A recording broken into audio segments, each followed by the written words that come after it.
आपण गेल्या काही दिवसांपासून प्रार्थना करत आहे आणि एक गोष्ट आपण शिकत आहे देवाच्या वचनातून की स्वर्गीय देवा माझे मनाचे नेत्र आहे ते उघड. म्हणजे मी देव जे पाहतोय ते आपण पाहायला शिकायला पाहिजे. देव जे बोलतोय ते ऐकायला शिकणं अतिशय गरजेचं आहे. कारण देवाने आपल्याला त्याच्या प्रतिरूपाचं घडवलेलं होतं आणि येशूच्या रक्ताच्या द्वारे परत एकदा आपल्याला संधी देण्यात आलेली आहे की आपण परत एकदा देवाच्या प्रतिरूपाप्रमाणे स्वतःला घडवलं जात असणं अतिशय गरजेचं आहे. रोज येशू सारखं बनण्याचा प्रयत्न आपण करायला पाहिजे. रोज येशूच्या प्रतिरूपामध्ये आपल्याला स्वतःला आपण घडवणं अतिशय गरजेचं आहे. त्यावेळेला तुमचं जीवन जे आहे ते दैवी जीवनामध्ये बदलून जाईल. तुम्ही सामान्य राहणार नाही, परंतु तुम्ही दैवी गोष्टींच्या मध्ये पूर्णपणे बदलून जाल. देव जे पाहत आहे ते आपण पाहायला शिकायला पाहिजे. देव जे सांगत आहे ते आपण ऐकायला शिकायला पाहिजे आणि देव जे बोलत आहे ते विश्वासाने बोलायला आपण शिकायला पाहिजे. पवित्र शास्त्रामध्ये एक प्रसंग सांगितलेला आहे. आपल्याला माहिती आहे की याईर नावाचा एक व्यक्ती होता जो सभास्थानाचा अधिकारी होता. मार्ककृत शुभवर्तमान याचा 5व्या अध्यायामध्ये ही गोष्ट सांगितलेली आहे. आपल्या सगळ्यांना ते माहिती आहे की याईर हा सभास्थानाचा अधिकारी आहे. त्याच्याजवळ पुष्कळ धनसंपत्ती आहे, त्याच्याजवळ पुष्कळ त्याला एक अधिकार आहे, पुष्कळ नोकर चाकर त्याचे आहेत, एक मोठं पद त्याच्याजवळ आहे आणि तो एक प्रतिष्ठित व्यक्ती आहे त्या शहरातील, त्या गावातील. वचनाच्या मध्ये सांगितलंय एका बाजूला त्याचं धन आहे, एका बाजूला त्याच्याकडे सगळा असणारा अधिकार आहे, त्याला नोकर चाकर आहेत, पुष्कळ सगळ्या गोष्टी त्याच्याजवळ आहेत. परंतु ह्या सगळ्या गोष्टी त्याच्या मुलगीचे प्राण वाचवण्यासाठी असमर्थ आहेत. त्याच्याजवळ धन आहे, त्या धनाने त्याने आपल्या मुलगीचा प्राण वाचवण्याचा प्रयत्न केला, परंतु त्याला अपयश आलं. त्याच्याजवळ प्रसिद्धी आहे, त्याच्याजवळ नोकर चाकर आहेत, त्याच्याजवळ मोठ्यातले मोठे वैद्य आहेत. त्या सगळ्या वैद्यांनी येऊन त्याची तपासणी केली आणि त्या वैद्यांनी सगळ्यात शेवटी असा निकाल दिला की ह्या मुलगीच्या जवळ अतिशय कमी तास शिल्लक आहेत. कुठल्याही क्षणी, कोणत्याही क्षणी तुमची मुलगी आहे ती आता मरू शकते. आणि जेव्हा त्याने ते ऐकलं त्यावेळेला तो तुटला, तो रडायला लागला. त्याला समजेना झालं की माझं एवढं धन, माझी प्रसिद्धी, माझे नोकर चाकर, माझ्याकडे असणारे अतिशय निष्णात वैद्य देखील माझ्या मुलगीचा प्राण वाचवण्यासाठी समर्थ नाही. तो तुटला. जरी त्याचं सगळं धन, त्याची प्रसिद्धी एका बाजूला ठेवली आणि दुसऱ्या बाजूला त्याच्या मुलगीचा प्राण ठेवला, तर त्याला सांगितलं तुला काय पाहिजे, त्यावेळेला तो म्हणेल मी भिकारी राहिलो तर चालेल, तुला माझी मुलगी मला पाहिजे. तो नेहमीच त्या धनसंपत्तीला नाकारेल आपल्या मुलगीच्या जीवनाच्या समोर. कारण आई वडिलांना आपली मुलं आहेत ते त्यांच्या काळजाचा तुकडा आहेत, ते त्यांचं सर्वस्व आहे. मी बघितलंय की आई वडील आपल्या मुलींसाठी जेव्हा त्यांनी दवाखान्यात असतात, अशक्य आजारातून जात असतात, आपलं मिळवलेलं सगळं धन कर्जबाजारी होतात आणि आपल्या मुलांचा प्राण लहानपणी वाचवतात. कारण की ते त्यांच्या काळजाचा तुकडा आहेत. याईर आपल्या मुलीविषयी फार दुःख आहे. त्याचं पूर्ण जग नाहीसं झालेलं आहे. त्याचं धन, त्याची दौलत, त्याची प्रसिद्धी त्याच्या मुलगीचा प्राण वाचवू शकत नाही. पण त्याच्यासाठी एक चांगली बातमी देखील आहे. वचनांच्या मध्ये सांगितले जेव्हा ह्या परिस्थितीतून जात आहे त्यावेळेला त्याला समजलं की येशू नासरेतकर जो रोग्यांना बरं करतोय तो येशू नासरेतकर आपल्या गावामध्ये आलेला आहे. जेव्हा त्याला कोणीतरी सांगितलं, डॉक्टरांनी एका बाजूला सांगितलंय की काही क्षण आहेत तुझ्या मुलगीच्या जवळ, काही तास आहे. डॉक्टरांनी चेक केलं, बघितलं आणि मुलगी आहे, तिनं बोलणं बंद केलेलं आहे, ती शांत पडलेली आहे, तिचा श्वास हळूहळू कमी होत आहे, बीपी कमी होत आहे, डॉक्टर चेक करत आहेत, ती कोम्यात चाललेली आहे आणि तिची कुठली पण हालचाल नाहीये. आणि डॉक्टरांनी सांगितलं आता फक्त काही क्षण तुझ्यासाठी, तुझ्या मुलगीसाठी आहेत. आणि मग त्यावेळेला त्याला समजलं की येशू नासरेतकर आपल्या गावात आले. तो धावत धावत, मग मार्ककृत शुभवर्तमान 5व्या अध्यायामध्ये सांगितलं, धावत धावत येशूला भेटण्यासाठी गेला. त्यानं गर्दी पाहिली. जेव्हा हा याईर हा अधिकार आहे, तो प्रसिद्ध आहे, त्याला लोक आदर देतात, सगळे लोक बाजूला झाले. तो येशूच्या जवळ गेला आणि येशूला की तो विनवणी करून म्हणाला, विनंती करून म्हणाला, गुरुजी गुरुजी त्वरा करा, माझी मुलगी आजार आहे, ती मरणास टेकलेली आहे. बाकी शुभवर्तमानांच्या मध्ये असं दिलेलं आहे की ती मरण पण तास लागलेले आहे, ती मरणास टाकलेली आहे, काही क्षणात ती मरू शकते. आणि गुरुजी त्वरा करा, लवकर लवकर माझ्या घरी चला, माझ्या मुलीला बरं करा, कारण ती मरणार आहे. वचनात सांगितलंय येशूने लगेच आपला रोख किंवा येशूने लगेच आपली दिशा बदलली आणि तो त्या याईराच्या पाठीमागे चालू लागला. आता याईर पुढे आहे, येशू त्याच्या पाठीमागे आहे, गर्दी आहे त्याच्या पाठीमागे. वचनाच्या मध्ये सांगितलंय आणि अचानक त्या ठिकाणी एक रक्तस्रावी स्त्री आहे. ते रक्तस्रावी स्त्री मध्ये गर्दीमध्ये शिरली आणि तिने येशूच्या वस्त्राच्या गोंड्याला स्पर्श केला, ती बरी झाली. त्यात पुष्कळ असा वेळ गेला. याईराचं हृदय आहे, त्या मुलीच्या वडिलाचं हृदय आहे, ते धाड धाड धाड करत आहे. कधी एकदा येशू माझ्या घरात येणार, कारण माझ्या मुलीजवळ फक्त काही क्षण बाकी आहेत, माझ्या मुलीजवळ फक्त काही तास बाकी आहेत. कुठल्या पण क्षणी ती ह्या जगातून जाऊ शकते आणि त्याचं लक्ष आपल्या घराकडे लागलेलं आहे. आणि त्याचं लक्ष कधी एकदा माझ्या येशूला मी माझ्या घरामध्ये घेऊन जातो याच्याकडे लागलेलं आहे. आणि त्या सगळ्या गर्दीमध्ये जेव्हा स्त्री आली, येशूने तिला विचारलं, कोण मला स्पर्श केला? त्यात वेळ गेला, त्याचं हृदय धडधडत आहे. कधी एकदा हे संपणार? येशूने त्या स्त्रीला म्हटलं, मुली शांतीनं घरी जा, तुझ्या विश्वासानं तुला बरं केलंय. याईर म्हणला असेल, अरे बरं झालं, लवकरात लवकर हिचं संभाषण संपलं, गुरुजी लवकरात लवकर चला. आता येशूने त्या मुलीला, त्या स्त्रीला बरं केलं आणि येशू परत आपल्या मार्गाने चालला लागला.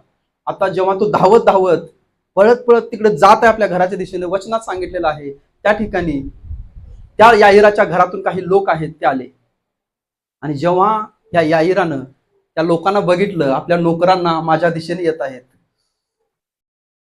तो घाबरला. कारण दुःखात आहे, काहीतरी घडणार आहे हे त्याला माहित आहे. आणि आता घरातले नोकर धावत येत आहेत माझ्या दिशेने, याचा अर्थ नेमकं घरात काहीतरी घडलेलं आहे. ज्या गोष्टीसाठी मी येशूला धावत पळत घेऊन जात आहे ती गोष्ट ऑलरेडी घडलेली आहे, असा मनात त्याचा विचार आला. बघा, एखादी बातमी आपण ऐकतोय, आपल्याला काही सुचत नाही, पोटात गोळा येतोय, खाली बसतोय आपण, काही लोक चक्करून पडतात, काही लोक कोम्यात जातात. जेव्हा अतिशय दुःखाची बातमी आपण ऐकतोय, आपण सहनच करू शकत नाही ती बातमी. याईर देखील त्या दुःखात आहे, त्याला समजेना झाला आता हे लोक काय सांगत आलेत. आणि त्या लोकांनी सांगितलं, गुरुजींना त्रास देऊ नका मालक, गुरुजींना त्रास देऊ नका, कारण की तुमची मुलगी आत्ताच काही वेळापूर्वी मरण पावलेली आहे. जेव्हा त्याने ते ऐकलं, खालीच बसला असेल. आणि वचनात सांगितलेलं आहे की आता त्याची जी आशा त्याने येशूवरती ठेवलेली होती, माझी मुलगी बरी होणार, अशी एक दुःखाची बातमी त्याला मिळाली की ती आता आशा संपलेली आहे. आणि मग वचन आपण वाचूया, मार्ककृत शुभवर्तमान 5वा अध्याय 35 आणि 36 वचन. तो हे बोलत आहे इतक्यात सभास्थानाच्या अधिकाऱ्याच्या घराकडून काही माणसे येऊन त्याला म्हणाली, आपली मुलगी मरण पावली, आता गुरुजींना त्रास कशाला देता? परंतु येशू त्यांच्या बोलण्याकडे लक्ष न देता सभास्थानाच्या अधिकाऱ्याला म्हणाला, भिऊ नकोस, विश्वास मात्र धर. हालेलुया. जेव्हा ते लोक आले आणि त्याला म्हणाले की आता गुरुजींना त्रास देऊ नको, त्यावेळेला वचनात सांगितलेलं आहे की येशूने त्यांच्या बोलण्याकडे दुर्लक्ष केलं, येशूने त्यांच्या बोलण्याकडे लक्ष दिलं नाही. तुम्ही ज्या गोष्टींसाठी आता प्रार्थना करत आहे आणि एखादी नकारार्थी बातमी त्या गोष्टीविषयी ज्यासाठी तुम्ही प्रार्थना करत आहे आली, तर वचनात सांगितलेलं आहे येशूने त्याच्याकडे लक्ष दिलं नाही. तुम्ही लक्ष देऊ नका, तुमचं लक्ष येशूकडे द्या. वचनात सांगितलेलं आहे की येशूने त्याच्याकडे लक्ष दिलं नाही. तो त्या याईराच्या जवळ गेला आणि त्याने याईराला हात लावून म्हणला, अरे घाबरू नको, विश्वास मात्र धर, घाबरू नको, विश्वास मात्र धर. प्रत्येक नकारार्थी गोष्ट जी तुमच्या जीवनामध्ये येत आहे त्या नकारार्थी गोष्टीकडे, नकारार्थी परिस्थितीवरती विश्वास ठेवू नका, कारण तुमची नकारार्थी परिस्थिती बदलणारा देव तुमच्या सोबत आहे. आणि तो तुम्हाला म्हणत आहे, घाबरू नको, विश्वास मात्र ठेव, मी तुझी परिस्थिती बदलणारा परमेश्वर आहे. प्रत्येक नकारार्थी परिस्थिती मोडण्याचं सामर्थ्य आपल्या येशूमध्ये आहे. जेव्हा तुम्ही एखादी प्रार्थना करत आहे देवाच्या इच्छेनुसार, देवाच्या वचनानुसार, देवाच्या योजनेनुसार, त्यावेळेला येणाऱ्या प्रत्येक नकारार्थी गोष्टीला धमकावण्याचा अधिकार परमेश्वराने तुम्हाला दिलेला आहे. वचनात सांगितलेला आहे तो पूर्ण नकारार्थी झाला, त्याला आशाच नाहीये, पण येशू त्याला म्हणाला, विश्वास धर, घाबरू नको, भिवू नको, विश्वास धर. हालेलुया. जी गोष्ट घडलेली आहे, त्याची मुलगी आहे ते मरण पावलेली आहे, वचनात सांगितलेलं मरण पावलेलं आहे. येशू त्याला सांगत आहे, तुझी मुलगी मेलेली नाहीये, त्याने जे काही सांगत आहे ते ऐकू नको, मी जे सांगत आहे ते तो ऐक, देव जे सांगत आहे ते तुम्ही बघायला शिका. देव जे तुम्हाला दाखवत आहे ते तुम्ही पाहायला शिका तुमच्या विश्वासाच्या डोळ्यांनी. जेव्हा तुम्ही कराल, मी खरं सांगत आहे, अशक्य गोष्टी शक्य झालेल्या तुम्ही तुमच्या डोळ्यांनी पाहाल. कारण की परमेश्वराने तुमच्या प्रार्थनांच्या मध्ये एक दैवी बल, दैवी सामर्थ्य दिलेलं आहे. जेव्हा तुम्ही एकाग्रतेने, एक चित्ताने प्रार्थना करताय, अशक्य गोष्टी शक्य व्हायला चालू होतात. हालेलुया. परिस्थिती आहे ती बदलायला चालू होते. जेव्हा त्याने पहिल्यांदा येशूच्या जवळ गेला त्यावेळेला मुलगी मरण पावलेली नव्हती. त्यावेळेला ती मुलगी जिवंत होती, काही शक्यता होती. आणि त्याने प्रार्थना ती चालू केलेली आहे. येशूला म्हणाला, गुरुजी माझ्या घरी चला. ज्या वेळेला तुम्ही प्रार्थना चालू केलेली आहे त्यावेळेला कदाचित तुम्हाला थोडीशी आशा असेल. कधी कधी होतंय की रिपोर्ट्स नॉर्मल यावेत म्हणून प्रार्थना करतोय आणि रिपोर्ट्स काय येतात सगळे वेगळेच यायला चालू होतात. सगळी परिस्थिती वर्स्ट, विरुद्धार्थी व्हायला चालू होत्या आणि आपल्याला वाटतं आता सगळं संपलं.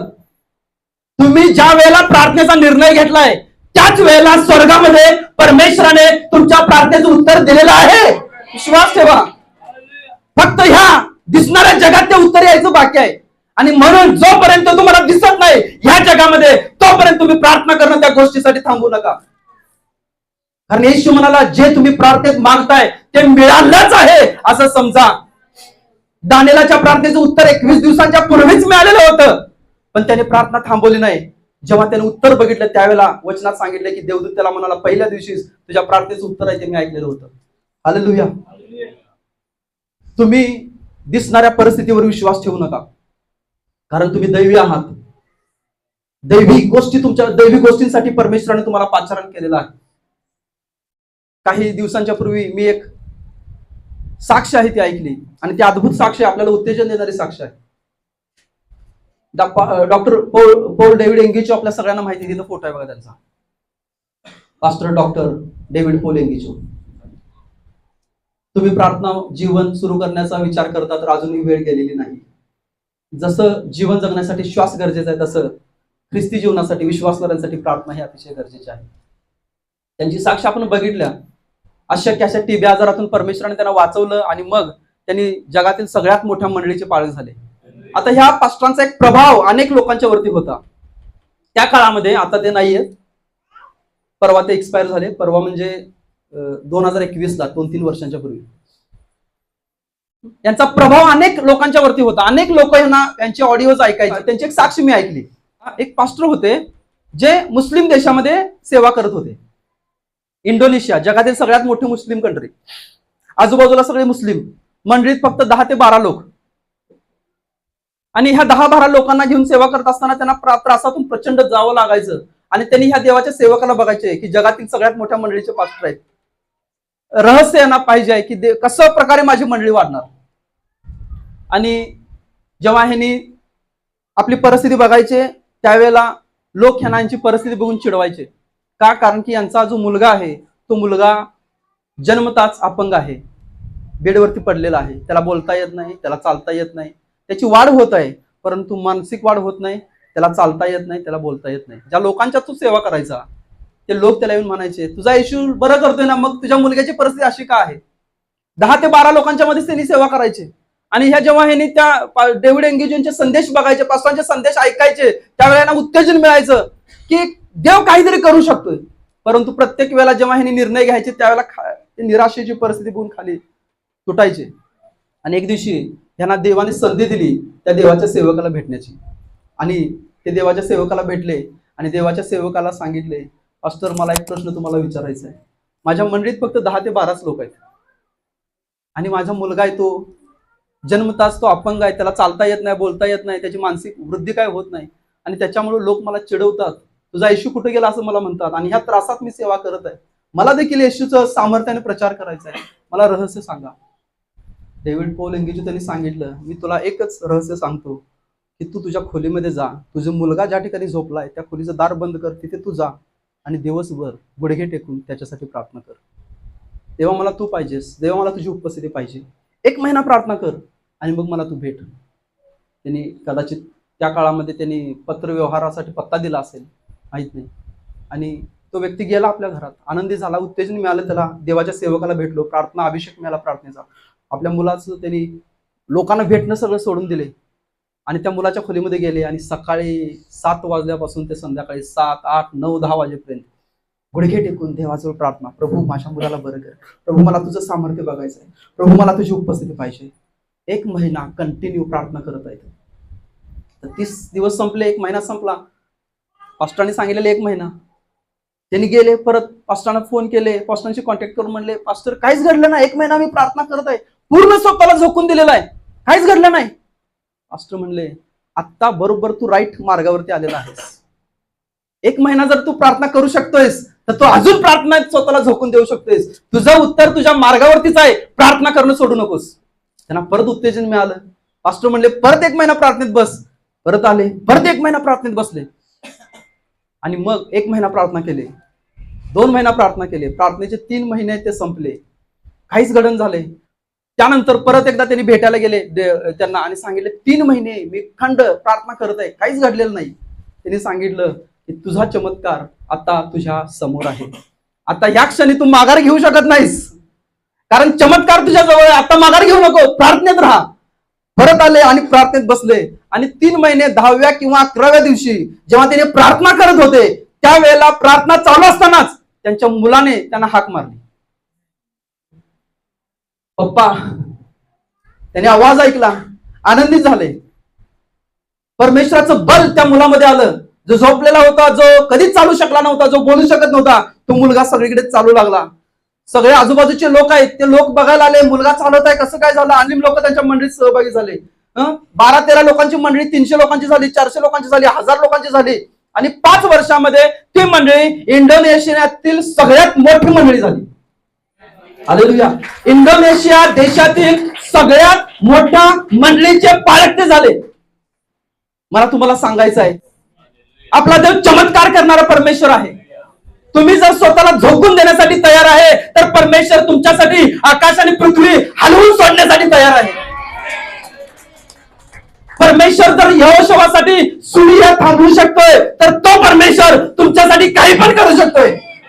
तुम्ही देखील त्या समर्पणामध्ये, त्या जिद्दीमध्ये परमेश्वरासोबत बसणं अतिशय गरजेचं आहे.